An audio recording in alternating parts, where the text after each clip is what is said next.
Today I'll be sharing my thoughts on this book. It's titled His Only Wife by Adzo Medie. Let's get into it.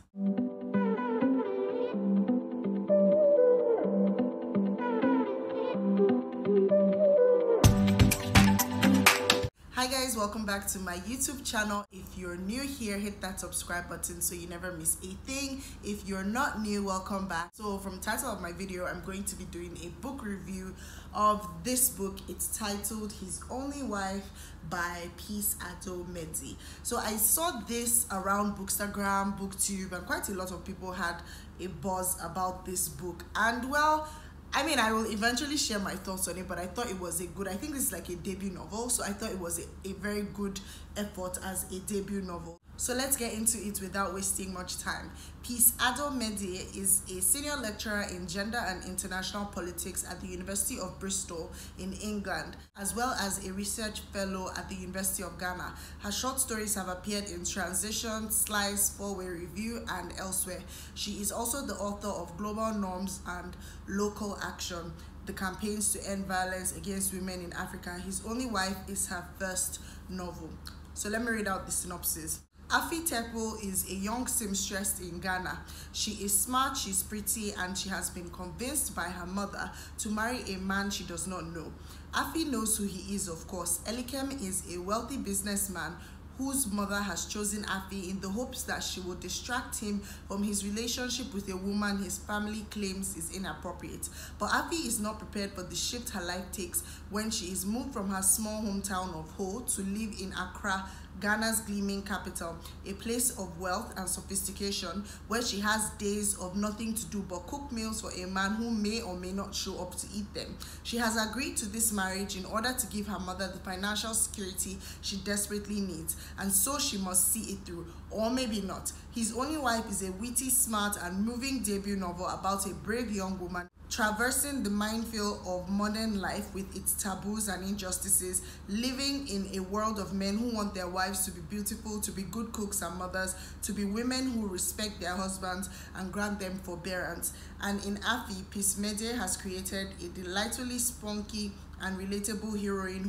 who just may break all the rules. So yeah, I actually enjoyed this book. Funny enough, I didn't think it was particularly like mind-blowing or whatever, but I think that after I finished reading it, I left with quite a number of thoughts, quite a number of things were just flowing in my mind. So from the synopsis of the book, you guys can get what the plot is about, and I really must commend the author on the plot and the way that she developed the story. When I read this book, I read it in like a day, because it read like a book that knew where it was going from the beginning, middle, and the end. You read some books and some of them just feel like they were whipped together, or somebody came up with a chink in the chain or something funny at the last minute. But this book read like it knew where it was going from the beginning to the end, and I thought it was a beautifully developed plot. It was such a page turner, and I continued to read it. It follows the life of Afi, and Afi is a young girl, so I'm trying not to give too much away because I want this review to be as spoiler free as possible.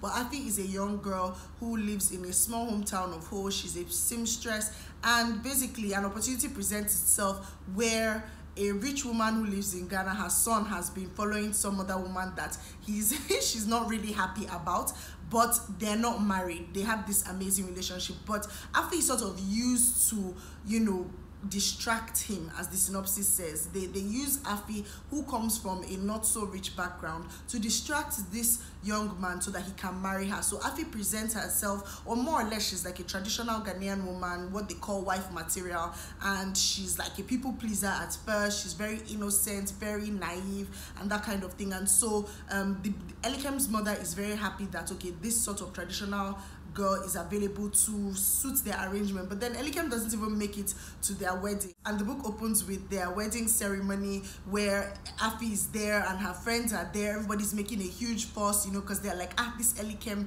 Ghanaian, he's one of the richest men in Ghana that people know about, and he's getting married to this lady, and he's not even at the wedding because I think he's on a business trip. But the long and short is that this then goes from one journey into another, and it follows Afi's journey as she settles into this arrangement, which she already knew about anyways, but then she finds herself in there and she's trying to do it for her mom because her mom has sacrificed so much for her. Her dad is late and there's just so much involved, and Elikem is such a sweetheart, which I'm coming to, and she eventually falls in love with this guy, but towards the end she has to make a decision about her life, and a major decision which changes everything. So yeah, I mean, recommending wise, plot wise, I think that the author did a fantastic job on this book, because it really did flow and it was such a page turner. The book was set in Accra. I've forgotten the time frame in terms of time wise that the book was set in, but it was set in Accra and a small hometown in Ho. I haven't been to Accra, so I guess I couldn't relate, but I think that the author really brought Accra to life in this book, and if you've not been there, you felt like as if you've traveled there. So I thought she did a good job.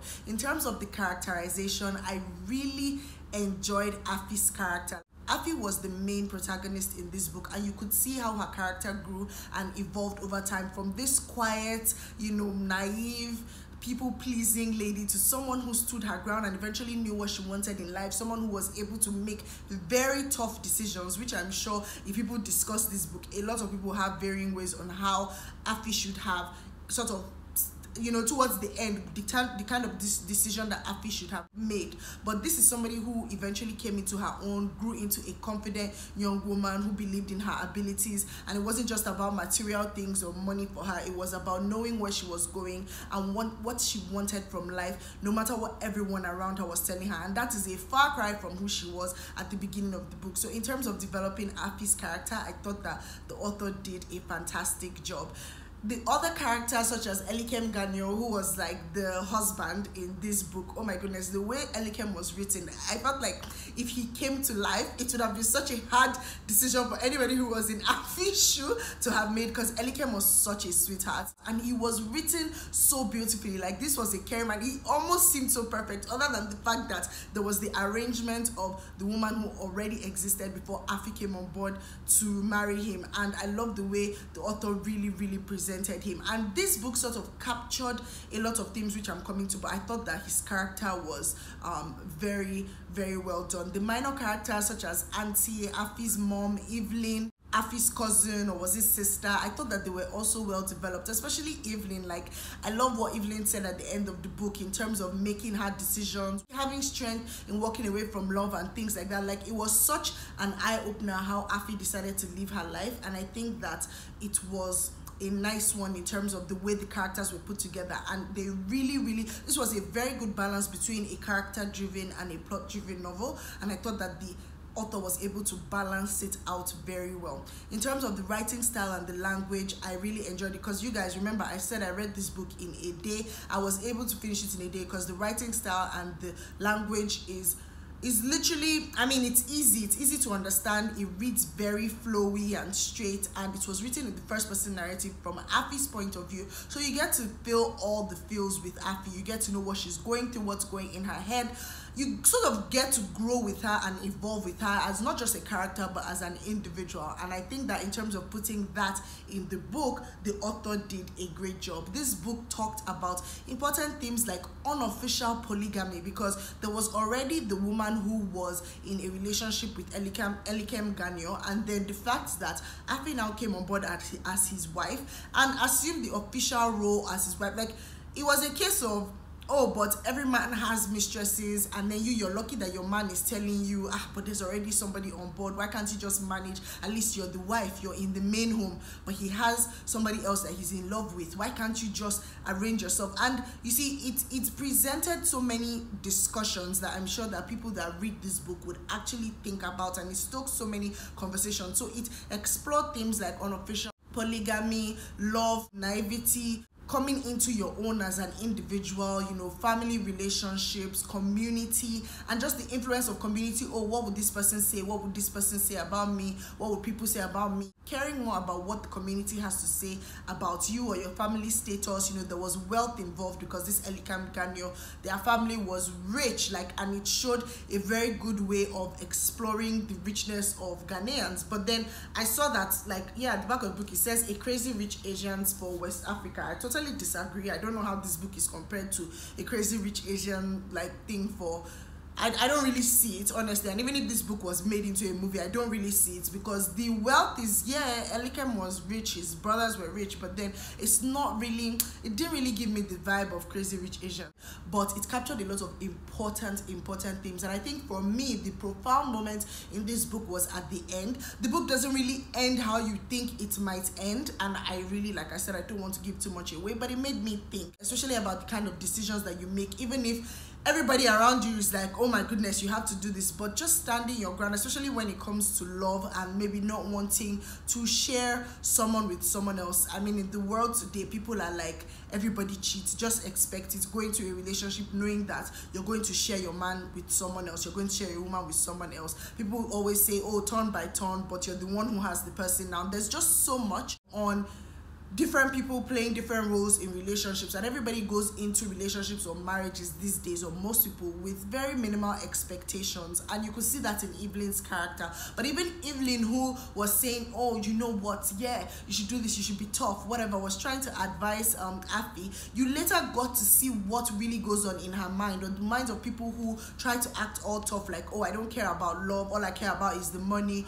or trying to get down or have fun. So this book was, yeah, it evoked some thoughts for me towards the end, and actually enjoyed it all in all. I thought it was a very nice read. I will give this book a strong 4/5, and I thought that the author did a fantastic job. So if you're looking for a very nice recommendation of a fiction book to read that is written by an African or a West African, I guess she's Ghanaian, you can pick this book up. So thank you guys so much for watching my review on this book. Let me know if you've read it in the comments. Let me know what you thought about it. If it's something that you're going to read, let me know as well, and I will see you in my next video.